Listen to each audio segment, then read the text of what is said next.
자, 25번입니다. 자, 지금 이제 시점 수용치까지 갔었죠. 그래서 비교 작업이 이제 요게 지용 요인과 개별 요인이 계산 문제를 제가 또 도와드려야 될 테니까 좀 끊어서 놓는데요. 자, 우리가 시, 지, 변 이렇게 했죠. 그 다음에 지계 종편입니다. 지용 요인과 개별 요인이 비교해요. 앞에 이게 생략이 됐거든요. 그러니까 종합적 비교법과 편적법입니다. 종합적 비교법과 편적법. 종합적 비교법은 자, 우리가 어때요? 종합적으로 이제 구하고 평점법은 점수를 매기는 거죠. 그러니까 예를 들어서 이제 대상이 있고 사례가 있습니다. 사례가 있고 대상이 있다. 그럼 사례가 대상보다 10% 더 우세하고 어떤 면에서 얘가 5% 더 열세할 수도 있잖아요. 종합적으로 보는 거예요. 그러니까 우리가 TV를 볼 때 미스코리아 선발대회 사례라는 아가씨와 대상의 아가씨가 있으면 TV를 집에서 시청한다는 자체는 조금 주관적인 개입되죠. 그냥 우리가 주목구시 보는 거예요. 주관적인데 평점법은 심사위원들이 점수를 매기는 거죠. 그래서 더 정확도가 있다. 그래서 이제 종합적 비교법은 자, 우리가 일단 이렇게 할게요. 대상이 올라갑니다. 그럼 제가 이제 도와드리는데 은는이가라는 게 있어요. 은는이가. 자, 얘가 주어고요. 항상 조정이 됩니다. 뭐뭐 보다가 100이 되거든요. 자, 그럼 우리가 1번 대상은이 주어요. 대상이 조정이 됩니다. 여러분이 힘드시니까 보다에다 100을 넣으십시오. 그럼 사례가 100이잖아요. 그럼 사례가 100으로 잡고 대상이 조정돼요. 대상이 사례보다 10%, 15%보다 115가 되는 거죠. 2번 갑니다.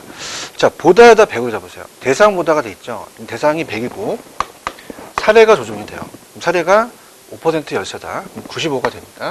3번은 뭐 그냥 참고적으로 보시고 나중에 이제 문제집에서 해드리고요. 평점법이 더 우리가 조건별로 이제 점수를 매기다 보니까 더 우리가 점수에 대해서 정확도가 더 높죠. 그래서 복잡하긴 하지만 정확도는 크다. 배분법 사례 자료를 구하는 방법은 이제 앞에 있었고요. 여기서 이제 여러분한테 전달하고 싶은 건 1번과 2번이 이제 중요합니다. 별표를 쳐놓으시면요. 자, 우리가 인근 지역과 유사 지역에서 봤을 때, 자, 지역 요인과 개별 요인 비교해요. 자, 당연히 인근 지역은 지역이 같기 때문에 지역 요인을 비교할 필요가 없습니다. 근데 여기는 개별 요인은 비교를 해야 돼요. 자, 무슨 말이냐. 자, 같은 인근 지역에서는 자, 여기가 100이라면 상권이 강남역이 낮잖아요. 유사 지역은 이제 80이라면 여기가 더 우세합니다. 그렇다면은 사례가 있다면 똑같이 100인데 100분의 100은 아무 의미가 없잖아요. 지역 요인은 비교할 필요가 없어요. 근데 얘가 이제 모든 면에서 개별적인 면에서 얘가 100이고 얘가 한 70이다. 그러면 개별 요인은 당연히 다 틀리겠죠. 유사 지역은 틀리기 때문에 둘 다 해야 됩니다. 근데 인근 지역은 지역 요인이 필요 없지만 반드시 지역 분석과 개별 분석을 반드시 해야 돼요. 어떤 경우도. 그럼 인근 지역 사례 선택할 때는 지역 요인 비교는 할 필요가 없다. 개별 요인만 비교하고요. 동일하게 유사 지역으로 넘어갔을 때는 지역 요인과 개별을 다 비교한다는 얘기죠. 그 다음에 임대사례 비교법은 그냥 우리가 임료를 구하는 것이다. 그래서 비준 임료고 사례 임료다. 그래서 이 사례 임대 사례를 가지고 임대료를 구한다. 이 작업하는 건 똑같습니다. 자, 그래서 이제 이 장단점을 안 했기 때문에 348페이지 원가 방식과 장단점을 같이 묶고 수입 방식으로 갈 텐데요. 자, 원가 방식은 제가 하라는 것만. 자, 우리가 장점은 재생산이 가는 모든 부동산에 적용이 되고요. 특수 목적의 부동산 시장성이 없습니다. 교회 같은 경우는요. 교회는 이제 시장에서 얼마큼 거래되는지 모르잖아요. 신축은 구하기 쉽죠. 평가 유용하고. 그래서 그런 것들이 이제 장점이 나올 거고. 그다음 단점은 우리가 이제 단점은 뭐 출제가 안 되니까 장점만 보세요. 비교 방식은 이제 장단점을 다 비교해서 올 수 있는데 비교 방식은 객관적이죠. 상대적으로 이제 다 거래가 되고 있으니까. 그다음 이제 어때요? 좀 객관적이라는 자체가 이제 중요한데 단점이 나와요. 비교 방식도. 그럼 단점은 주관이 좀 개입되기 쉽습니다. 그다음 부동산에 대해서 경기가 호황일 때 얘가 불황일 수도 있어. 사례가 극심한 경우는 이제 신뢰성이 미약하고요. 비교 방식은 이제 조금 설득력 자체가 이제 조금 객관적이다. 시험에 나올 수 있는데 평가사한테 야, 너 어떻게 평가했니? 원가 방식을 했어. 계속 원가를 물어봐요. 얼마니? 좀 우리가 탁기론에서 또 원가 방식을 배웠거든.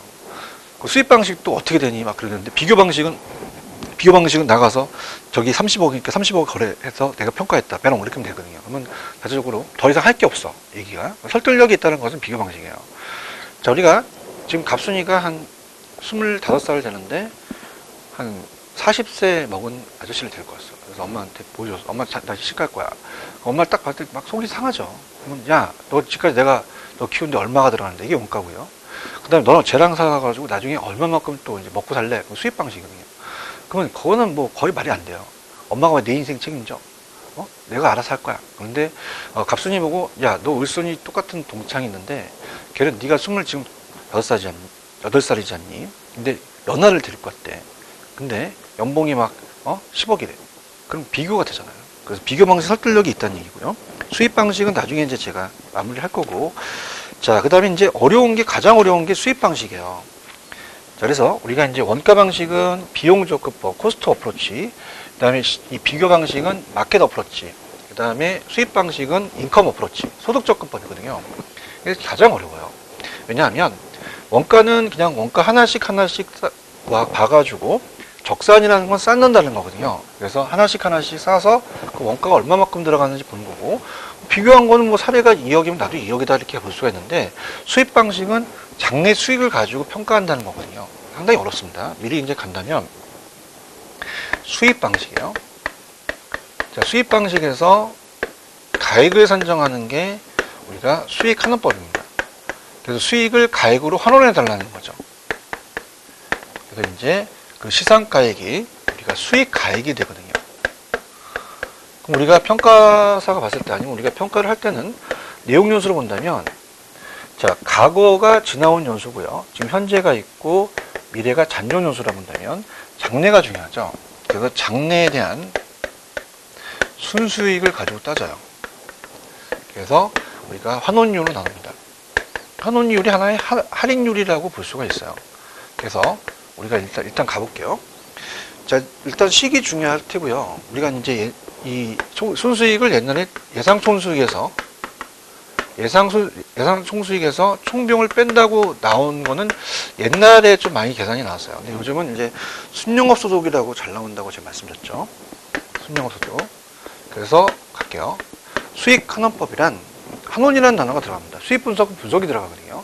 그런 이제 판단하셔야 되고, 장래 산출해야 될 거는 순수익이라는 자체는 한 해 소득이에요. 그래서 이제 그냥 환원한다는 얘기를 씁니다. 환원율을 쓰는데, 자, 미래 현금으로는 매년 틀려요. 그래서 할인한다는 말을 쓰거든요. 1년이면 1승, 2년이면 2승. 왜? N승이라는 게 있었잖아요. 그래서 순수익은 환원. 미래 현금으로는 환인. 그래서 가액을 산정한다. 그래서 우리가 임대용 부동산과 기업용 부동산이 이제 수익성 부동산입니다. 임대용 부동산은 이제 거의 뭐 대부분 우리가 나가면 이제 상가 건물 같은 게 다 임대용이죠. 삼성 사옥은 기업용인데 잘 안 쓰죠. 그래서 그렇게 해서 이제 수익 중요할 거고요. 그래서 우리가 이 방법이 이제 전통적 소득조건법입니다. 직접 환원법이라고 얘기를 하죠. 할인정보 수지 분석법이 있는데, 할인은 제가 매년 틀리다 그랬잖아요. 1년이면 1승, 2년이면 2승. 그래서 운영소득과 처분소득을 가지고 따지고 우리가 지분가치 또는 저당가치를 또 합쳐서 간다는 건데, 그냥 우리가 참고적으로 이제 보시기 바랍니다. 그 다음에 이제 그 밑에 보시면은 순수익을 산정하는 것이 이제 이 채용 장래 순수익이 이제 순영업수익이잖아요. 순수익은 이제 어떻습니까? 자체적으로 그 대상에서 내가 직접 구하면은 직접법이고, 순수익을 대상 부동산에 직접 구하면 우리가 이 직접법이고, 내가 구할 수 없어요. 사례에서 가져올 수 있거든요. 사례에서 가져와서 내 거를 이제 구한다는 것은 간접법이다. 자, 이렇게 염두에 보시면 돼요. 자, 그래서 대상에서 구하면 직접, 사례에서 구하면 간접. 잔여법은 이제 우리가 이 토지잔여법과 건물잔여법이라는 게 있어요. 그래서 그걸 가지고 이제 따지는데, 우리가 이제 잔여법이라는 자체는 이제 이 두 가지가 있거든요. 그래서 이제 그 잔여법이라는 자체가 그냥 간단하게만 제가 적어놨기 때문에 그냥 가볼게요. 자, 갑니다. 잔여법은 순수익을 구하는 거예요. 순수익. 그래서 잔여법이라는 자체는, 자, 우리가 복합부동산을 갖고 따집니다. 복합부동산에 대해서 이제 순수익을 구한다고 했죠. 복합부동산에서, 복합부동산은 토지와 건물이 있잖아요. 토지와 건물. 그러면 건물이 있고 토지가 있다. 그러면 전체 복합부동산의 순수익이 1억이다. 건물에 대한 순수익이 만약에 우리가 어떻습니까? 자체적으로 6천만 원이다. 그럼 빼줘요. 그럼 토지의 순수익이 나오잖아요. 4천만 원이 되죠. 그럼 토지가 남기 때문에 토지 잔여법이라고 하거든요. 그래서 잔여 잉여 나오면 수익 배분의 원칙 기억나시죠? 그래서 이렇게 해서 이제 구한다는 거. 그래서 이렇게 나중에 이제 제가 잔여법이라는 건 배분법과 이제 조금 공부가 되시면 비교하려고 여기서 안 넣었거든요. 그래서 그런 식으로 이제 전체에서 우리가 토지를 또 빼면 건물이 나오면 건물 잔여법 이렇게 이제 부릅니다. 그래서 이제 제가 그 잔여법이라는 자체가 배분법하고 비교하는 게 이제 그 나중에 나와요. 그래서 이제 그거가 있기 때문에 제가 안 해드렸으니까 나중에 좀 해드리려고 하고요. 그 다음에 이제 그 오른쪽에 이제 환원율이라는 게 있습니다. 직접 환원법에서 수익가액을 구하기 위한 할인율이다. 그러니까 순수익을 수익가액으로 할원해 주세요. 이런 얘기거든요. 그럼 우리가 요거를 바꿀 수 있잖아요. 그죠? 그래서 이제 그 환원율은 이제 순소득을 수익가액, 부동산 가격으로 나눠요. 자, 그래서 요게 이제 우리 그 시험 문제에 간단한 계산 문제가 출제가 될 수가 있습니다. 자, 그렇기 때문에 우리가 일단은 순수익을 구하고 6이다. 그럼 얘가 2로 나누면 3이거든요. 얘를 구하는 게 이제 거의 대부분이고, 그다음 얘를 가로쳐서 얼마니 이렇게 나올 수 있어요. 그러면 제가 민날했죠. 6을 나누면 얘가 됩니다. 이런 식으로 얘를 구하거나 얘를 구하나. 그래서 그렇게 구하시고요. 그 다음에 이제 거기 보시면은 이제 환원율은 자본 환원율로서 이제 그 자본 수익률 플러스 자본 회수율, 상각률이라고 되어 있고, 이제 N이라는 것은 이제 잔존 요소거든요. 잔존 경전 요소가 많이 남을수록 감가율은 작아진다. 환원율은 또 작아진다. 수익 가격도 커진다. 이렇게 되어 있거든요.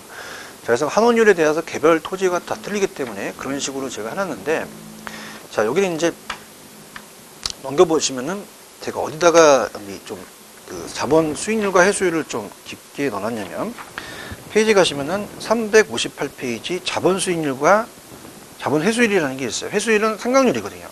그래서 이걸 이제 우리가 할인율, 이자율이라고도 하고요.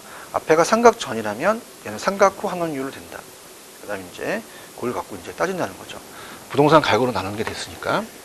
환원율이라는 자체는 그게 우리가 기초적으로 용어 정리가 어렵다 그랬죠, 제가.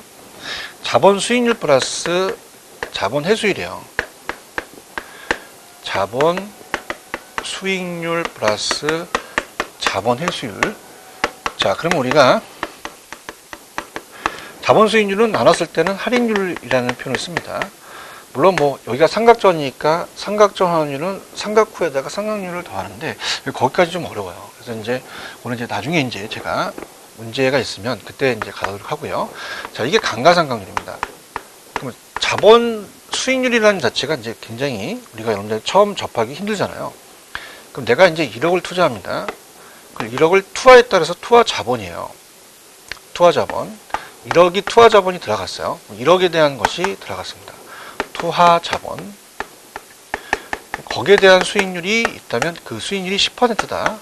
그럼 이게 자본 수익률이 되거든요. 그럼 우리가 지금 1,000만 원에 대한 순수익을 구했잖아요. 근데 우리가 수익률과 순수익을 구하는 게 아니라 이 가액을 산정하고 싶거든요. 그럼 1억을 그대로 놓고 그냥 나누시면 돼요. 1,000만 원에다가 순수익을 10% 나누니까 이건 할인율의 개념이다. 자본 수익률은. 그렇다고 이제 우리가 구체적으로 간다면 토지하고 건물은 다르다. 그죠? 토지는 삼각이 안 되고 건물은 삼각이 되니까 각각 개별 환원율은 다를 것이다. 이렇게 하는 거죠. 그래서 우리가 이제 이렇게 볼까요? 우리가 예금이나 토지 같은 거는 삼각이 안 돼요. 안전하게 자본 회수를 할 수가 있거든요. 근데 건물은 삼각이 되기 때문에 이 회수율을 고려한다는 얘기죠. 그러면 1억씩 투자하는 게 투하 자본이라고 한다면 자본 수익률을 봤을 때 자본 수익률이 다 10%라고 봐봐요. 근데 건물은 삼각이 되거든요. 근데 얘네들은 삼각이 안 되기 때문에 1억씩 안전하게 자본 회수를 합니다. 그럼 순수익도 1,000만 원을 벌어 가죠. 1,000만 원, 1,000만 원. 1,000만 원 이제 벌어 가는데, 자, 건물이라는 자체는 2%만큼 상각률이 있어요. 감가상각률을 고려한다면. 자, 1,000만 원은 받아가는데, 자, 1억에 2% 200만 원이 날라갔어요. 그럼 우리가 9,800만 원이 되거든요. 자, 그렇다 보니까 2,200만 원만큼 다시 회수를 해야 돼요. 그럼 나 2%만큼 더 나와줘라. 1,200만 원을 원한다는 거죠. 자, 이게 자본 회수율입니다. 회수율. 그렇다면은, 자, 여기 보세요. 토지는 자본 수익률만 따져요. 회수율을 고려 안 합니다. 근데 건물은 다 따져요. 그럼 각각 개별 환율이 다르다는 얘기죠. 그래서 우리가 그런 식으로 보시면 됩니다. 그 책에 자본 수익률, 투하된 자본의 순수익이라고 있고 이자를 할인율이라고 얘기했습니다. 그 다음에 밑에 자본 회수율은 자본의 배기간 회수할 수 있는 부분, 감가상각률이라고 얘기했죠. 자, 그러면 전 페이지 가시면은, 자, 우리가 조금 제가 어렵게 자본 수익률에다 자본 회수율 감가상각률은 n분의 1이라고 했거든요. 자, 이게 잔존연수분의 1이에요. 잔존 내용연수분의 1. 자, 우리 지금 중요한 것은 과거에 대한 감가보다 미래의 감가가 중요하거든요. 잔존연수가 중요합니다. 잔존연수만큼 회수하는 거예요. 그럼 10년, 20년, 50년으로 간다면, 자, 10분의 1은 10%씩 10년 동안 100% 환원하고 20년은 5%씩, 50년은 2%씩이거든요. 그럼 거기 보시면은 어때요? 남아있는 잔존연수가 많아지면은 상각률이 작아지겠죠. 환원율도 작아지니까 수익가격도 커진다는 겁니다. 그런 식으로. 자, 그래서 환원율이 커지면 부동산 가격은 작아진다. 환원율과 얘는 반비례잖아요. 얘가 작아지면 얘가 커지겠죠. 그 정도 이제 알아두시고, 특히 이제 순수익이라는 자체는, 자, 이게 순영업소득으로 구합니다. 그래서 우리가 예전에 왜 그 유형순이라는 거 기억나시잖아요. 유효총소득에서 영업경비를 빼면 순소득이 나오거든요. 그래서 영업경비에 포함되지 않는 게 왜 우리가 재산세는 포함이 되는데 공부감소는 안 된다 그랬어요. 공부가 감소하면 안 된다. 그래서 공실은 미리 빼줬고 부채 서비스 빼줄 거고 소득세도 나중에 빼줄 거고 건물의 감가상각비는 회계사항이 아니다. 그러니까 이건 그 회계사항이기 때문에 실제 지출된 비용이 아니기 때문에 비용에 들어가지 않는다. 특히 이제 건물에 대한 것은 빼주는 건 안 된다. 과거 감가를 미래니까 자본회수를 해야 된다. 그럼 상각 전후로 가거든요. 그렇기 때문에 우리가 지금 영업경비에 포함되는 것은 재산세 같은 건 포함된다 그랬잖아요. 영업경비에 포함되지 않는 거 위주로 나오는데, 자, 시험 문제가 약간 투자론에서 평가로 연결됐어요. 공실 안 들어가요. 부채 서비스 안 들어가요. 감가상각비 안 들어가고 건물에 소득세 안 들어가죠. 자본이익세는 이제 양도소득세잖아요. 시세 등록세는 운영할 때 이제 내는 거죠. 그 다음에 개인적인 업무비와 소유자의 봉급자 출금 계정까지도 우리가 협조 나왔었거든요. 이제 감정평가의 순소득을 겨냥해서 투자 파트보다는 이쪽으로 이제 위주로 이제 나왔었습니다. 그 다음 이제 환원율은 이제 장래에 대한 산출할 것을 기대하는 순수익과 그 부동산 가격의 비율입니다. 자, 그러면 이제 우리가 시험 문제가 뭐가 중점적으로 나오냐면, 여러분들 제가 강의하는 게 항상 제가 얘기합니다. 그 다음에 이제 오른쪽에 배분법과 잔여법이라는 게 있잖아요. 잔여법은 토지잔여법과 건물잔여법이 있다 그랬죠. 그래서 이건 나중에 이제 제가 비교를 해드릴 거고요.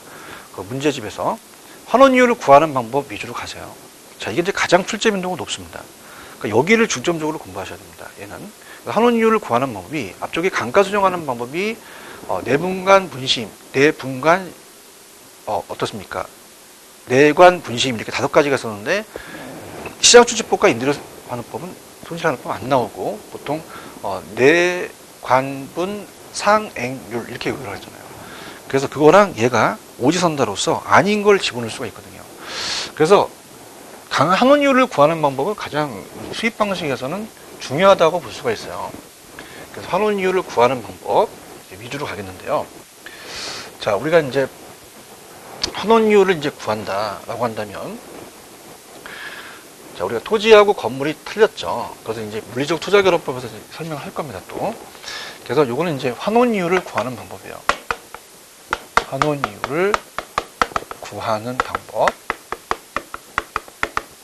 그래서 우리가 앞자만 따서 C조 12라고 하거든요. C조 12. 자, 시장수지법은 내가 대상에서 이제 구하지 못하면 사례에서 가져오는 거죠. 그래서 우리가 그 시기 환원이율을 얘가 12%면 똑같이 15%를 갖고 와요. 근데 얘는 수익이 1000만 원인데 얘는 1200만 원이다. 그럼 다르게 나타날 수 있기 때문에 순수익은 틀릴 것이다. 환원율을 갖다 쓰자는 거죠. 자, 그래서 시장에서 추출했기 때문에 자, 대상에서 구한 게 아니라 거래 사례에서 구합니다. 그래서 굉장히 객관적이죠.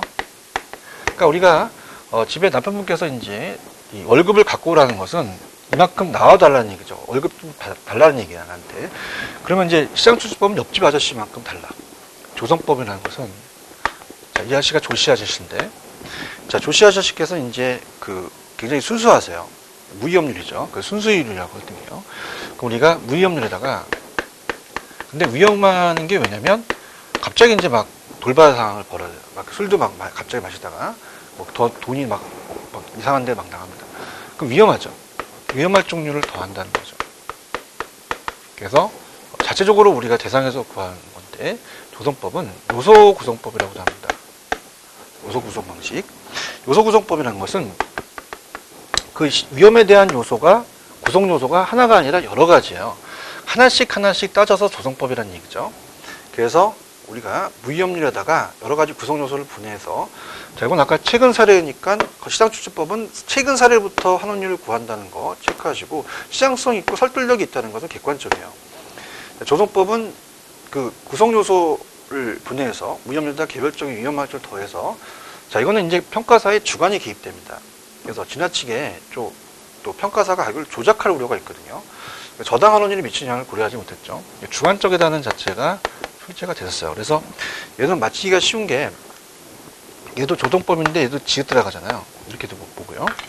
그 다음에 투자결합법이라는 것은, 투자결합법은, 자, 물리적으로 제가 앞서서 얘기한 게, 그림 그릴 때 토지는 상각이 안 되기 때문에 자본 수익률만 고려하고 건물은 상각이 됩니다. 그럼 당연히 다르겠죠. 뭐 풀 때는 뭐 글씨도 다르다 이렇게 풀어도 돼요. 다르고 분리가 가능합니다. 그래서 우리가 물리적이라는 자체는 토지와 건물을 가지고 서로 환원율이 다르다는 개정으로 이제 분리할 수 있죠.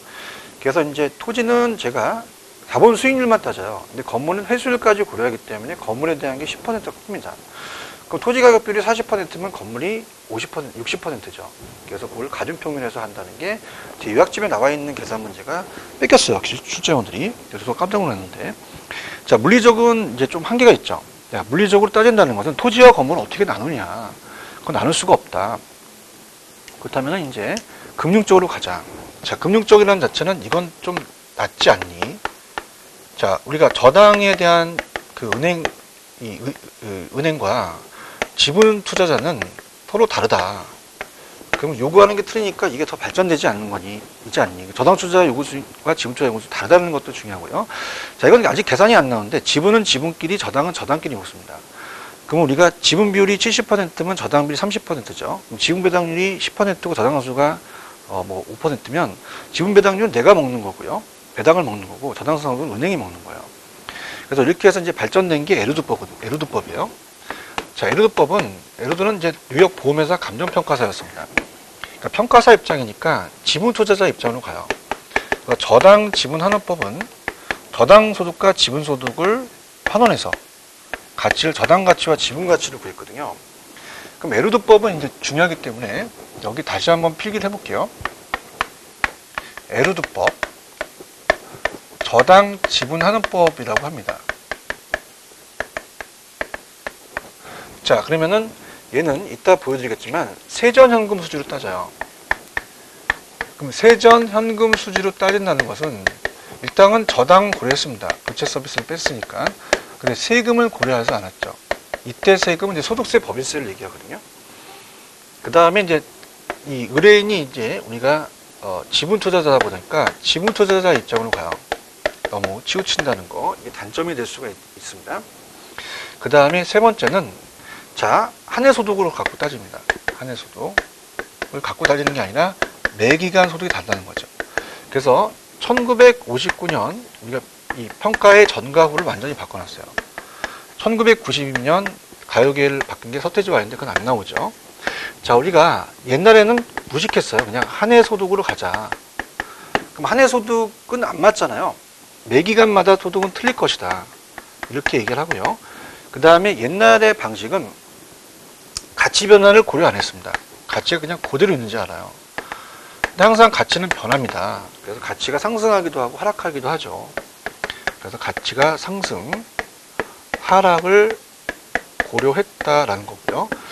옛날에는 그 저당을 고려하지도 않고 지분의 변화를 전혀 고려하지 않았습니다.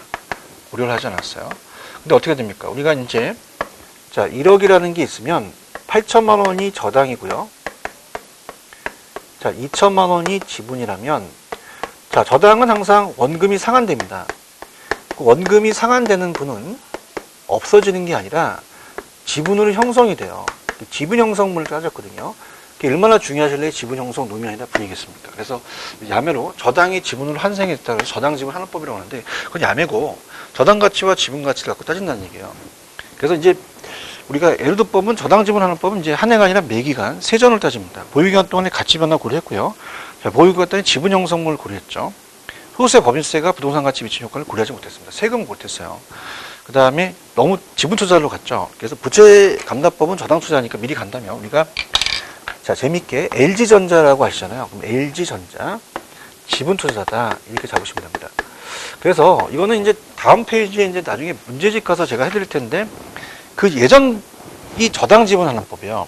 저당 지분 자녀 환원법입니다. 자녀 환원법은 이제 우리가 봤던 여기 전통적 소득주택법과 자녀환원법 같은 거는 순용업소 갖고 따지거든요. 그래서 우리가 아직은 빚을 빼지 않고 자체적으로 어떻습니까? 이 저당에 대한 것도 고려하지 않고 세금을 고려하지 않고 뭐 물론 부동산 가치에 미치지 않는데 한인연구수지분서법은 이제 저당 지분 환원법을 더 발전시킨 거거든요. 그러면서 그게 이제 에르두법에 의해서 이제 나눠진 거죠.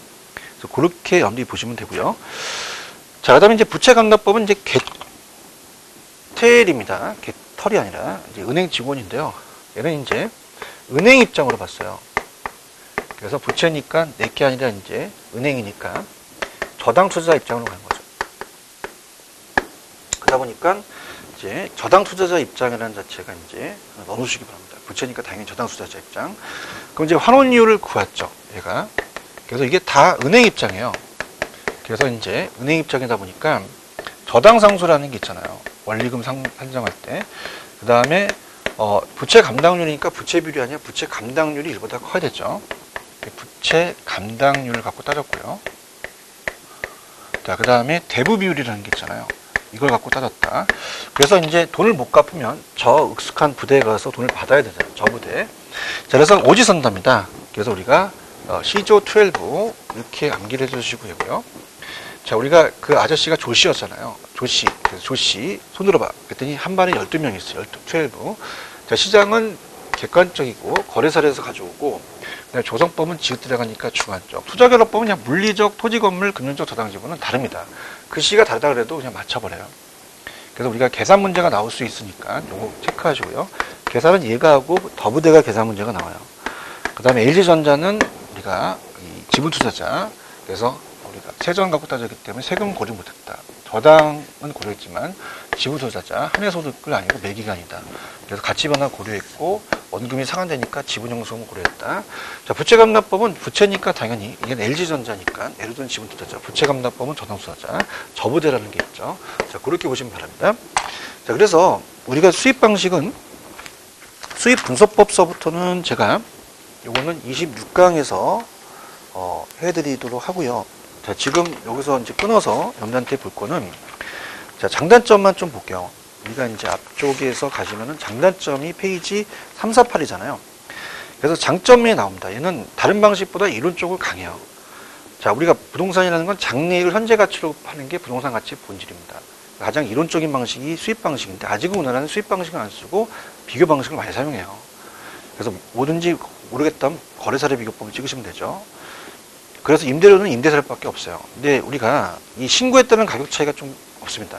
제가 새거와 헌거를, 새거 줄까요, 헌거 줄까요? 당연히 새거 달라고 해요. 근데 오래된 것도 수익만 많이 나오면 장땡이거든요. 그래서 아직은 비교가 안 됐기 때문에 좀 미비하다는 겁니다.